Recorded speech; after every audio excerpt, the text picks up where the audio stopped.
Comment on peut améliorer un audio? Des fois, on reçoit un audio comme ça, où le volume il est très faible. En plus, il y a du bruit et on veut l'amener à quelque chose comme ça. Je vous montre comment faire avec un logiciel gratuit.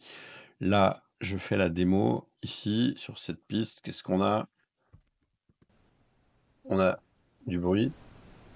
Peut-être en amenant tantôt l'appui sur la jambe. On a du bruit et le son il est très faible. Et une fois qu'on a fait le traitement que je vous montre, voilà ce qui va se passer. Plus de bruit, Peut-être en amenant tantôt voix l'appui claire. sur la jambe droite. Voilà, je vous montre comment faire.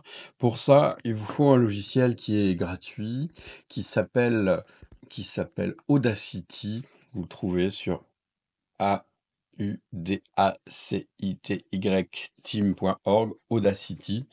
Vous allez sur Download et vous l'avez pour Windows, Mac, Linux. Donc on retourne sur notre logiciel sonore. Comment on fait? L'avantage déjà de Audacity, c'est qu'il vous permet de travailler avec n'importe quel format audio. Donc vous allez d'abord chercher votre piste audio, vous faites ouvrir, et puis on va voir que dans les options, il peut ouvrir tout type de fichiers. Vous voyez, les plus classiques, les MP3, mais aussi les fichiers Apple, les fichiers web, etc. Donc, il permet de travailler à peu près avec n'importe quel format audio, même des MP4. Si vous avez des films, vous pouvez charger le film. Alors, bien sûr, il s'occupera que de la partie audio et vous devrez ensuite remettre l'audio dans votre logiciel de montage, mais ça permet de faire l'essentiel du boulot. Donc, j'ai la bande sonore, l'audio sur lequel je veux travailler. Donc là, vu que j'en ai deux, je l'ai mis en, comment dire, en solo pour travailler qu'avec celui-là. Pour dupliquer une piste, je la sélectionne et je fais CTRL-D. Ça peut être intéressant de le faire avant de commencer à faire vos modifications, si jamais il y a un problème pour s'y référer. CTRL-Z pour annuler la dernière action, ça change pas. Important ici, c'est le zoom pour voir toute la piste. Ok, donc il y a la petite loupe, plus ou moins. On peut le faire avec la molette de la souris, contrôle ou commande et la molette de la souris pour mieux voir tout l'audio qui nous intéresse. Donc là, on va avoir quelques étapes. On va d'abord faire une réduction du bruit. Ensuite, on va faire une compression et puis ensuite une amplification. Donc, la fonction pour le bruit, elle marche en deux temps. On prend un échantillon du bruit, de ce qu'on considère comme du bruit. Donc ici, c'est facile, il y a des silences. Donc pour moi, ça, c'est un bruit. OK. Euh, on va prendre cet échantillon de bruit, on va lui dire c'est du bruit, et après, on va lui demander d'aller l'enlever. On a besoin d'en prendre entre 0,5 et 1 seconde. Pour savoir le temps qu'on a pris, c'est très facile. En bas, ici, on a un visualisateur, un visualiseur, et on va le mettre ici sur heure, minute, plus seconde, plus millisecondes, d'accord? Et on va lui dire aussi, je veux que tu me donnes la durée de la sélection, ok? Ce qui fait que là, si je prends tout ça, vous voyez, la durée de la sélection, elle est 13 secondes 3, et ici, on voit en bas, je cherche à prendre 1 seconde. Voilà, 0,9. Pour évidemment vous ajuster en fonction de la longueur de votre piste pour vous y retrouver. Là, j'ai pris une demi-seconde, j'ai pris 1 seconde à peu près de son. Je peux l'écouter comme ça. OK, pour voir. J'ai appuyé sur L. L, c'est pour le mettre en boucle. Et on le retrouve ici. L ou loop. Loop en anglais. OK. Donc je prends mon échantillon de son, environ 1 seconde, un petit peu moins, et je vais dans le menu en haut, effet, Et peut-être que votre menu, il n'est pas exactement comme ça d'ailleurs. Peut-être que vos paramètres sont pas, exactement comme ça. Il y a une option bien pratique pour réinitialiser tous les paramètres, c'est outils, configuration de réinitialisation.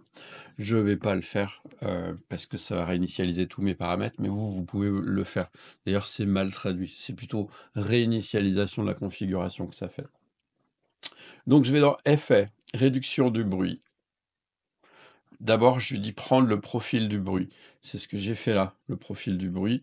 Je vais faire prendre le profil du bruit, il analyse. Ensuite, je sélectionne tout mon audio, celui sur lequel je veux travailler. D'ailleurs, je vais réduire celui-là pour que ce soit plus clair. J'ai pris tout l'audio qui m'intéressait et je retourne sur Effet, réduction du bruit. Soit je fais répéter, soit je fais réduction du bruit. Je vais vous montrer pourquoi il est plus intéressant de retourner là dans réduction du bruit. C'est que je peux voir ce que ça donne. Je peux faire pré-écoute Dans la pratique que je vous propose maintenant, et je vois l'effet de ce que ça donne. Par défaut, il doit le mettre à peu près à 6 et des fois 6, ça enlève pas assez de son. Moi, j'ai remarqué, en général, vers 19-20, ça marche bien. Donc, vous faites une pré-écoute. dans la pratique que je vous propose maintenant, Ici, c'est parfait. Si vous le mettez en fond, ça va enlever, il y a toujours un résidu sonore et si vous l'enlevez complètement, ça va faire, des fois, on entend sur des enregistrements, quand ça passe de blanc à de la voix, c'est moche, c'est pas harmonieux, donc n'enlevez pas tout.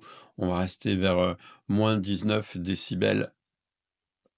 On a des bons résultats et donc vous ajustez avec ça. Quand vous êtes content, vous faites valider. Il va l'appliquer sur toute la piste. Ça, c'est la première étape. Ça va enlever le fond sonore, le bruit de fond. Dès qu'il a fini, on va ensuite augmenter le volume. On fait une vérification. peut-être un amener entendre, Donc là, on voit ce qui est bien, peut-être un amener entendre tolède, c'est que le bruit de fond a disparu. Par contre, si je mets la piste au milieu, bah, on va se rendre compte peut-être un amener que la entendre, voix elle est trop faible. Donc il va falloir qu'on augmente le volume sonore. Pour ça, plusieurs étapes. Donc je sélectionne toute ma piste. Je vais aller dans Effets et ici j'ai volume et compression. Il y a une première étape qui va m'intéresser, qui va être de compresser. Ça va être pour lisser les écarts, les dynamiques. Il y a des pré-réglages. Donc, si vous n'êtes pas expert, vous allez choisir un pré-réglage. Si c'est du vocal, vous avez plusieurs pré-réglages pour les vocaux. Moi, en général, je vais prendre quelque chose comme Power Vocal ou Vocal Control. Évidemment, si c'est du piano ou si c'est une basse, vous faites les essais. Disons que moi, c'est du vocal, donc je vais prendre Vocal Control. Et puis, je peux faire là aussi dans la pratique que je vous propose maintenant, l'intérêt de la pré-écoute, c'est que vous pouvez tester plusieurs paramètres par défaut. On va dire, par exemple, si je prends celui-là, dans la pratique que je vous propose maintenant, on va continuer. donc vous en choisissez un qui vous va bien. Donc je reviens moi sur mon vocal control, je fais appliquer, donc il applique ça à toute la piste. Si vous avez des longues pistes, vous pouvez euh, peut-être le faire en plusieurs étapes ou décomposer. Donc là, première étape, j'ai Peut-être un amener, unifié ma voix. Peut-être aussi dans certains enregistrements, vous allez voir des pics, comme ici. Ça peut correspondre.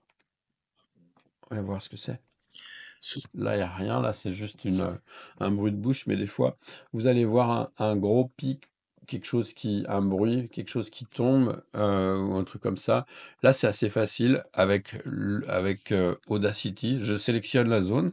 Donc, je laisse le bouton appuyé de la souris et je bouge ma sélection et je vais faire Supre del, la touche del, ou alors CTRL X, ou alors dans le menu ici édition et on va chercher effacer.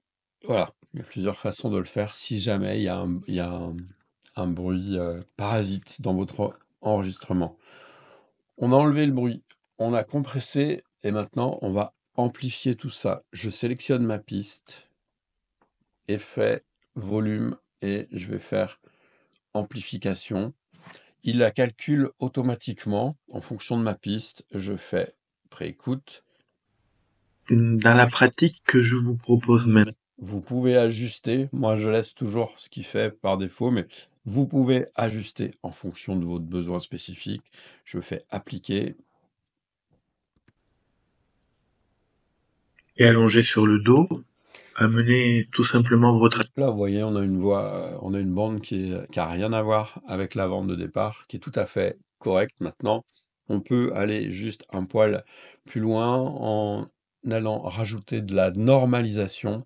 Et là, la normalisation, il va s'assurer que le volume final, il est optimal, sans distorsion. Et quand vous avez plusieurs audios, bah, ça vous assure qu'ils sont tous au même volume. Vous savez, quand on prend un album, par exemple, de musique, bah, toutes les pistes sont au même niveau. Vous n'allez pas en avoir une qui est plus forte que les autres. Ce serait pas terrible. Préécoute, dans la pratique que je vous propose, vérifie si ça me va, et puis je fais appliquer. Et voilà, la piste est réparée. et allongé sur le dos, Parfait. amenez tout simplement C'est parfait maintenant. Une fois que j'ai fini, je fais exporter l'audio et puis je l'exporte sur mon ordi. Là, j'ai plein de formats différents. Le plus courant, ça va être le MP3. Quand vous faites du MP3, si pour des besoins standards, vous allez choisir pré-réglage et puis standard. OK. Si vous avez vraiment des gros besoins de qualité, vous pouvez faire ça, mais plus vous choisissez une qualité haute, plus vous allez avoir des fichiers qui vont prendre de la place. Pour les besoins standards, eh bien, vous prenez le pré-réglage standard. On a aussi tout un tas d'autres types de fichiers. euh, en fonction de vos besoins. Alors le MP3, il faut savoir que c'est un enregistrement qui est destructif, c'est-à-dire qu'il enlève de l'information. Si vous voulez garder la qualité d'origine, vous prenez plutôt un format non destructif comme du Wave ou du FLAC. Ok, mais pour les besoins, on va dire quotidiens, un MP3, ça fait l'affaire. Je fais exporter et puis voilà, je l'ai sur mon disque. Bah, j'espère que ça vous a plu. Pensez à mettre un pouce, un like et regardez sur la vidéo. Je vous ai préparé aussi, regardez sur la chaîne, cette vidéo qui peut vous intéresser si vous êtes dans le numérique.